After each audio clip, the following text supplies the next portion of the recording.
Forêt tranquille parce qu'ils ont des réseaux partout. Il y a des choses que vous ne pouvez pas imaginer. Je vais vous raconter une histoire. Dans les années 67 à 70, il y a eu la guerre de Biafra avec Emeka Ojukwu pour les jeunes.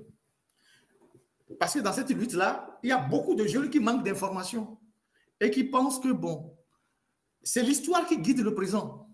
Quand vous n'avez pas l'histoire, la vraie histoire, pas celle que les gens racontent n'importe comment, c'est elle qui guide le présent. Ojukwu, vous savez, la guerre de Biafra, tous ceux qui ont soutenu la guerre de Biafra, la France, la Côte d'Ivoire, le Gabon, tout ça là.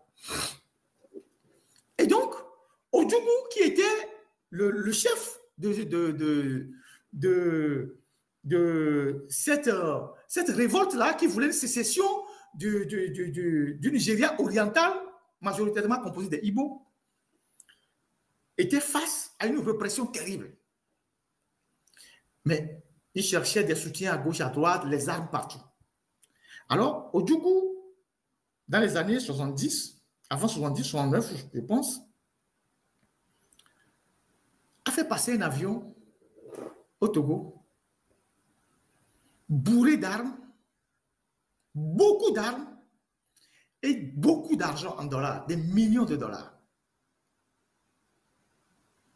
L'avion devait transiter par le Togo avant d'aller au Nigeria. Et Adema saisit l'avion. Et Adema immobilise l'avion, saisit l'avion par une procédure judiciaire. Je vous dirai plus tard le juriste qui a fait ça et qui est aujourd'hui dans l'opposition. Et Adema saisit tout l'avion, l'argent et la cargaison et rencontre au Nigeria. Et cet argent que Yadima saisit, une partie de cet argent que Yadima saisit a servi en partie à construire en partie l'aile droite de la présidence que vous voyez là, à la plage. Vous voyez la présidence, il y a l'ancien bâtiment dans lequel Sylvanus était, et puis après il y a eu le bâtiment nouveau qui a été construit de ce côté. Donc, cet argent, une partie de cet argent est rentrée dans la construction de ce bâtiment. Pas tout l'argent, parce que déjà dans les années 67 à 70, le Togo n'avait pas suffisamment d'argent. Donc, une partie de cet argent saisi dans l'avion de Ojukwu a servi, a été injecté dans la construction d'une partie de la présidence togolaise. Et le reste, les armes, tout ça, Yadima a rendu compte au Nigeria. C'est comme ça que les généraux nigérians, pour remercier Yadima, ont aidé le Togo à construire une raffinerie. On dit qu'il faut qu'il construise une raffinerie. Et depuis la nuit des temps, les généraux du Nigeria, ils viennent blanchir le pétrole au Togo qu'ils vont vendre après, dans la sous-région. Tout le pétrole que le Togo vend au Gabon, là, ça vient d'où? Ça vient d'où? Le pétrole que le Togo vend au Gabon et qui ne rend jamais compte à personne. J'ai encore suivi un documentaire des Gabonais la dernière fois sur les transactions. Parce que le pétrole, il y a les pays producteurs et vendeurs et les pays non producteurs et vendeurs. Pour l'instant, ce qu'on sait, en attendant d'autres preuves, le Togo n'est pas producteur, mais il est vendeur. Les chiffres de la Banque mondiale, tout ça le disent. C'est du pétrole raffiné. Une grande partie, à part quelques armateurs qui amènent, mais une grande partie de ce pétrole vient du Nigeria. Et c'est le Togo qui couvre ce business-là. Donc, la famille Gnassingbé, incarnée par Faure aujourd'hui, c'est-à-dire, c'est le symbole même de tout ce qui se passe. Quand Eyadema est mort, qu'est-ce que Chirac a dit? J'ai perdu un ami personnel. Vous savez ce que Chirac gagnait? Ce n'est pas du pétrole brut, c'est du pétrole raffiné. Même les gens du Gabon le disent, c'est du pétrole raffiné. C'est du pétrole raffiné. Et nous, on a fait une enquête. Il y a des journalistes du Nigeria qui sont allés jusque sur le marché là-bas. On connaît bien ce marché-là. J'ai fait des publications sur ça. Et donc, qu'est-ce que Chirac a dit? Qu'il a perdu un ami personnel.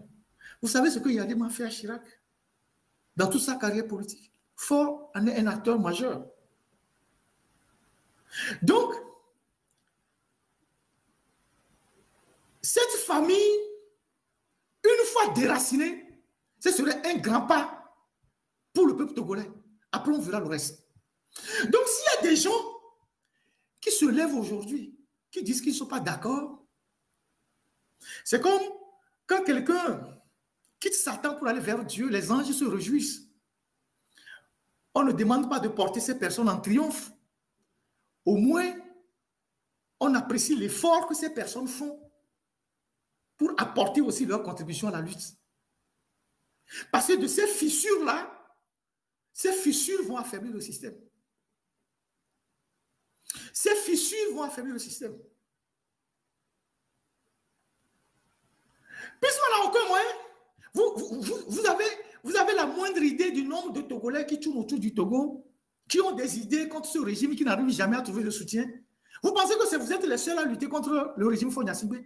Il y a des milliers de Togolais qui ont des moyens, qui se promènent tous les jours, qui cherchent des moyens, des appuis contre le régime togolais. Ils n'en ont nulle part. Parce que partout où ils passent, les gens disent « Ah, si c'est les Gnassingbé, on n'est pas dedans. Hein. Si c'est les Gnassingbé, ils nous ont rendu service une fois. Si c'est les Gnassingbé, on n'est pas dedans. Hein. » Vous-même, vous avez vu à Kara comment les anciens chefs d'État sont venus là-bas. Le Togo, c'est un guichet automatique pour toute la région. Les gens viennent prendre de l'argent et repartent. Donc, vous n'êtes pas les seuls dans la lutte. Il y a des gens qui sont dans la lutte sans visage. Dieu seul sait comment ces gens-là se battent. Mais ils n'ont d'appui nulle part, dans aucun pays de la région. Parce que les Gnassingbé ont verrouillé tout ça. Donc, le jour où on aura déraciné les Gnassingbé, on aura affaibli tous ces réseaux-là. On aura affaibli tous ces réseaux. Et ce serait un pas de gagner dans la lutte. Après, on va gérer le reste. Qui a fait quoi? Qui a fait quoi? Qui a fait quoi? Si quelqu'un vient, il ne fait pas la volonté du peuple, il sera plus facile à combattre que la famille Gnassingbé, qui a les réseaux en Israël, partout dans le monde. En Turquie, partout dans le monde. Vous savez le nombre de... comment le Togo couvre la mafia internationale? Les bateaux poubelles. Je ne sais pas comment on appelle ça. Le Togo qui vend son pavillon. Vous voyez tous les bateaux qu'on arrête en haute mer. On dit battant pavillon togolais qui trafiquent la drogue, qui trafiquent des armes, tout ça. Parce que tous les pays ne délivrent pas des récépissés ou pas des autorisations pour porter leur pavillon. Donc, tous les bandits du monde, quand ils cherchent à couvrir les activités mafieuses, ils viennent acheter les pavillons. Et le Togo est l'un des pays qui vend les pavillons. Un seul pavillon peut être vendu à 1 million de dollars, 2 millions de dollars. Vous savez qui prend cet argent? Et donc, ces pirates-là, ces mafieux-là, ces bandits-là, ils sont redevables à ce régime. D'une manière ou d'une autre. Nous avons écrit sur les pavillons que le Togo vend aux étrangers.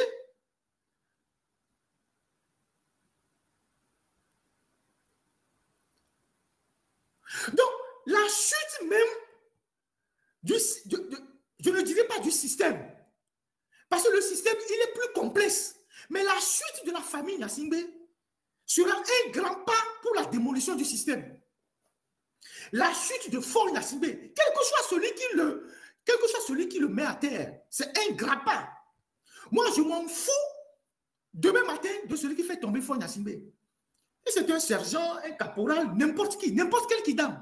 Au moins, on accepte ça. On avance après.